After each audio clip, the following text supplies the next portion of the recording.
একজনের মারা গেছে বাবা। কে মারা গেছে? একটু কথা বলেন, কে মারা গেছে? তো তার একটা চাস্তো ভাই ছিল, আমাদের দেশে একটু আছে না, ওই যে পাগলা গোছের একটু ব্যাককল টাইপের লোক আছে না, তো এখন একটু হাবলা টাইপের লোক মারা গেছে। কয় তাড়াতাড়ি গিয়ে তোমার বোনকে খবর দিয়ে আসো। মনে করেন যে বোনের বাড়ি হয়তোবা এদিকে জিগরগাছার দিকে পাঠাইছে।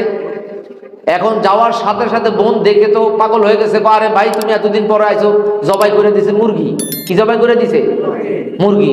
মুরগি টুরগি দেখে সব ভুলে গেছে, মুরগি দিছে। এবার আপেল টাপেল আঙুর টাঙুর আছে, খাইতেছে যাইতেছে। 2 দিন 3 দিন হইয়া গেছে। কয়দিন?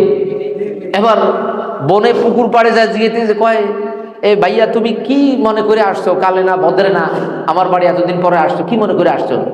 আরে বউ, আমি তো ভুলে গেছি, তোমার আব্বা মরে গেছে। আচ্ছা বলেন তো, এখন কি তার ঝাঁটা দিয়া পিটার কাজ না লাঠি দিয়া পিটার কাজ? কোনটা দিয়া?